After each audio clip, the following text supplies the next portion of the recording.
Hi, everybody. Welcome back to Patriots History. I'm Larry Swikart, co-author of Patriots History of the United States, along with Michael Allen. I'm also your host for this series. This is episode 173. Man, can you believe that? Today, we're going to be looking at Grover Cleveland, one of my favorite presidents. But before we get started, a couple of things you ought to consider. First, we're coming up on homeschool curriculum buying season for next year. A little early, but we're getting there. The homeschool conventions start next week in Greenville, South Carolina. I will be there. 2 weeks after that, I'll be in St. Louis. A couple of weeks after that, I will be in Columbus, Ohio. Usually, the Ohio convention is in Cincinnati, but this year, for some reason, they moved it to Columbus. Then I'll be in Orlando for the Florida Home Educators Association. Florida Parent Educators Association. Then I will be back in Texas, in Austin, and in Ontario, California. And then I wrap it all up back here in my hometown of Arizona for the Arizona Home Educators Association in July. Come on out, listen to my talk on how to teach modern and current history. It's got a lot of its own problems. Remember, if you need a full curriculum, check out my U.S. and world history curriculum at thewildworldofhistory.com. You can get special offers coming up here in the convention season that aren't going to be there later. Remember also, I have a VIP subscription, only $70 a year, and not even $7 a month. And there's over 70 videos available for you of non-curriculum history, everything from the Crusades to the income tax to Cortez, the Indians, Custer, Civil War, whatever. It's all in there. Reagan, the American president. There's a series on integrity with Winston Churchill. I have now 5 or 6 episodes done in the new integrity series, which is Billy Graham. All of that comes as part of the VIP. Meanwhile, if you want more political commentary, go over to the Wild World of Politics, and there I have the Insider. Now, I do 3 political commentaries, video-wise, 3 times a week, but more important, there's a lot of ongoing lesson programs over there, including some you don't get in the VIP for history, such as globalism, then and now. But here's the kicker. If you sign up for the Insider at the Wild World of Politics, it's about $70 a year. We will grant you free 1-year subscription to my Substack, which is growing by leaps and bounds. I put out about 2 free Substacks a week, and I put out about 3 subscription-only Substacks. And I really go into detail into voter registrations, what's happening with the Democrats that I read, their inside stuff, what's happening with MAGA. And so you sign up now for Insider, you can get a year's free subscription to Larry's Substack. Believe me, it's worth it. All right, let's get started here. We are reading from the 15th anniversary edition of Patriots History of the United States. Has a gold bar up the top. If you have an earlier edition, the pages won't line up, and sometimes even the headers won't line up, depending on how old your edition is. So I'm reading from page 463. Grover Cleveland, presidential giant. Perhaps because his terms were separated by the administration of the opposing party under Benjamin Harrison. By the way, the only other time this has ever happened in American history is what? You guessed it, President Trump. Trump and Cleveland are the only 2 ever to win an election, lose an election, and win an election. The difference is Cleveland won the popular vote all 3 times. Of course, we don't know if Trump did or not the second time because there's so much shaky business going on there. Perhaps because his terms were separated by the administration of the opposing party under Benjamin Harrison, or perhaps because he simply refrained from the massive types of executive intervention that so attract modern big government-oriented scholars, Grover Cleveland has been pushed well down the list of greatness in American presidents as measured by most modern surveys, although in older polls of historians, he routinely ranked in the top 10. He is my number 5, awaiting on where we put President Trump. If Trump's 4 years are equal to his first 3 years, he will go in at number 4, probably, behind Washington, Lincoln, and Reagan. And then I would put Coolidge and Cleveland, the next 2 after Trump. Republicans have ignored him, Cleveland, because he was a Democrat. Democrats downplayed his administration because he governed like a modern Republican. Uncle Jumbo, as his nephews called him, had served as mayor of Buffalo, New York in 1881, and the following year won election as governor of the state. Cleveland's rise to prominence was nothing short of meteoric. He claimed the mayorship of Buffalo, the governorship of New York, and the presidency within a 4-year period. Wow. Cleveland's image has enjoyed a revival in the late 20th century because of new interest by conservative and libertarian scholars who see in him one of the few presidents whose every action seemed to be genuinely dictated by constitutional principle. He was the last president to answer the White House door himself or to write the checks to pay the White House bills, displaying a willingness to completely disregard either public opinion or congressional influence to do what he thought morally and constitutionally right. Cleveland supported the Dawes Severalty Act, which turned out to be disastrous and alienated many in his own party through loyalty to the gold standard. A man whose personal character, like that of his friendly New York rival Theodore Roosevelt, stood above all other considerations, Cleveland repeatedly squelched attempts by outsiders to influence his policies for political favors. Above all, Cleveland saw himself as the guardian of the people's money. He fought to reduce the tariff and to whittle down the pension system that had bloated government's balance sheets.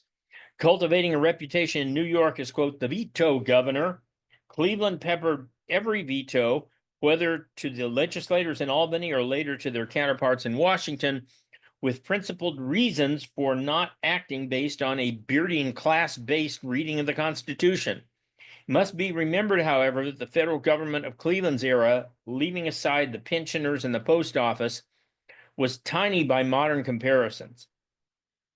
Congress did not have even a single clerk in 1856, and 15 years later, Grant operated the executive branch of government with a staff of 3 assistants. The total federal bureaucracy, even including the post office and customs inspectors, numbered only about 50,000, which, by the way, is bigger than Britain's army. In the election of 1884, Cleveland won a narrow victory over Republican James G. Blaine of Maine, 219 to 182 electoral votes, and 4,875 million to 4,852 million in the popular vote. A mere 600 votes, however, in crucial New York would have given the election to Blaine. The campaign had been one of the dirtiest in American history. Blaine supporters accused Cleveland of coming from the party of Romanism and rebellion, referring to perceived affinity between immigrants and alcohol, the Catholicism of many Democratic voters, and the Confederacy. The charges backfired on the Republicans by propelling Irish and Italians to the polls in large numbers. Blaine's troops also sought to tar Cleveland with the charge that he had fathered an illegitimate child, generating the slogan, "Ma, Ma, where's my pa?" This related to a child named Oscar born to Maria Halpin, who said belonged to Cleveland.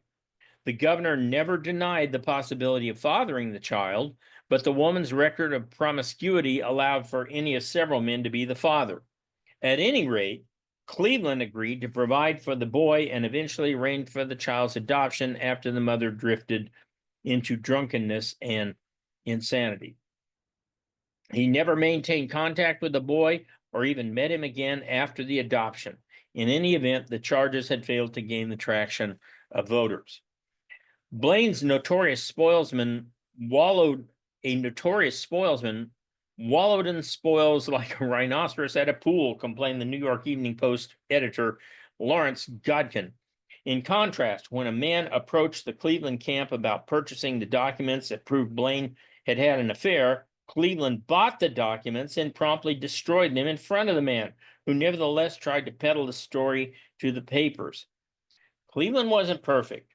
Like Rockefeller, he'd purchased a substitute during the Civil War, making him the first draft dodger president, no matter the legality of the purchase.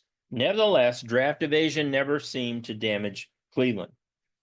Once in office, Cleveland announced he would enforce the Pendleton Act scrupulously, finding allies in the new reform wing of the Republican Party. If anyone appreciated Henry Adams' criticisms of legislators, you can't use tact with a congressman. A congressman is a hog. You must take a stick and hit him on the snout, he said. It was Cleveland. When he assumed office, he found a system corrupt to the core. Temporary employees were shifted from job to job within the administration in what was called rotation, rather than eliminate unneeded positions. You might say that Cleveland needed Doge. This put a completely new twist on the Jacksonian concept of rotation in office. Customs collectors, postal officials, and other federal bureaucrats recycled thousands of people through the system in this manner. When one clerk making $1,800 was released, 3 more temporary employees making $600 each were hired, while the original employee went into a queue to be rehired. What made Cleveland's reforms stick was the fact that Cleveland imposed the same standards on his own party as the Republicans, who'd just been kicked out of office. Only once did a delegation of Democrats approach Cleveland about tossing a capable Republican from a position in order to fill it with a member of their own party, and the president dismissed them. No battle demonstrated more clearly Cleveland's determination to combat corruption in government than the fight over pensions, in which he took on a key part of the Republican voting bloc, the Grand Army of the Republic, or GAR. Founded by B.F. Stevenson in 1866, this veterans organization had quickly become the most powerful special interest lobbying group in the United States. Membership was limited to those who'd served in the Civil War, and although the GAR had built soldiers' homes and managed to have Memorial Day declared a national holiday, the organization's main raison d'etre consisted of increasing the value of pensions and expanding the number of those eligible for Civil War pensions, which is crazy because the number of Civil War veterans should have been declining rapidly in the decade after the Civil War. Although eligibility for the pensions was supposedly restricted to those suffering from disabilities in military service, congressmen encouraged fraud by introducing private pension bills for consideration. Presidents not wishing to alienate voters simply signed off on the legislation until Cleveland, who not only inspected the claims, but also rejected 3 out of 4. One claimant had broken his leg picking dandelions, yet wanted a government pension. Another had a heart problem for 14 years after the war's end, and another wanted recompense for injuries received 23 years before the war from an explosion on the 4th of July cannon. Still others had deserted or mustered out with no evidence of disability long after the war, when Congress opened the federal treasury. A bunch of fraud going on there. By confronting the pension question head on, Cleveland addressed an outrageous scandal, but one cloaked in the rhetoric of the war. In 1866, just over 125,000 veterans received pension, accounting to an annual total of $13.5 million from the Treasury. But 7 years later, the numbers had risen to 238,411 claiming pensions, despite the fact that many of the pensioners are getting older and should have been dying off.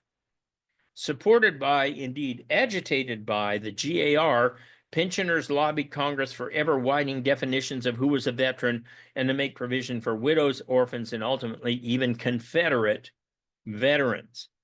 They're going to be paying pensions to the guys that started the war.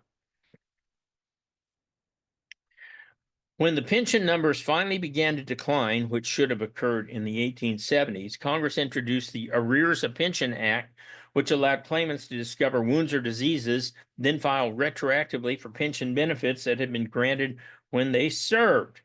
Quote, men who suffered an attack of fever while on active duty became convinced the fever was in fact the root cause of every ill they suffered since separation from the service, observed Cleveland's biographer.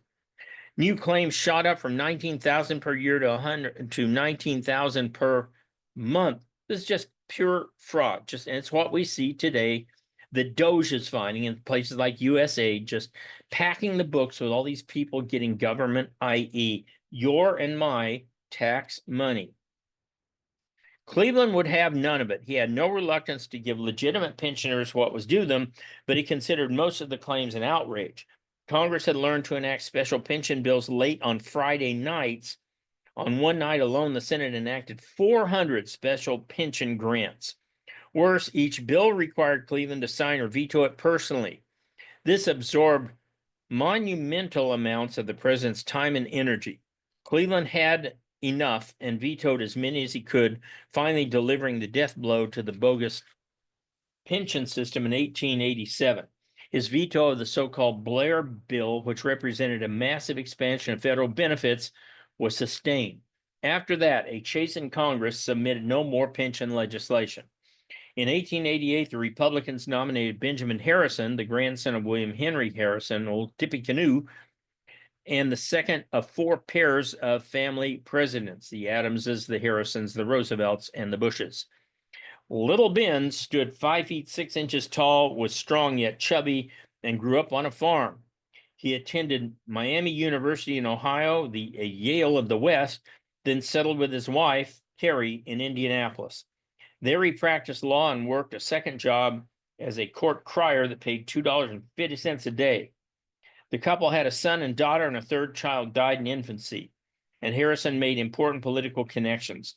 When the Civil War came, Harrison was a colonel in the infantry fighting at Atlanta and Nashville and earning a promotion to Brigadier General of Indiana, Brigadier General. Returning as a war hero, Harrison nevertheless lost a race for the governorship of Indiana in 1876. But 4 years later, he was elected by the state legislature to the U.S. Senate. Garfield offered him a cabinet spot, but he declined because he had just taken a seat as senator. From the floor of the upper house, he impressed the Republican hierarchy with his stinging criticisms of Cleveland. When James G. Blaine refused the Republican candidacy in 1888, Harrison's name came forward as having the prerequisite military and political experience. All right, that's a good place for us to stop. Remember, we're turning Patriots history into a video, into a film, and a series. So check us out. You can go to the film links at wildworldofhistory.com. We also have a link up on the Wild World of Politics. Anybody can access it. And it's a conversation between me and director, screenwriter Alan Peterson about where we are in this whole process. And believe me, we could use your help. Buy Larry a coffee. We're over halfway there in terms of our funding, but we need about $70,000. So help us out, buy Larry a coffee, and we will get there. And I'll see you guys back here soon. I hope to see you at a convention.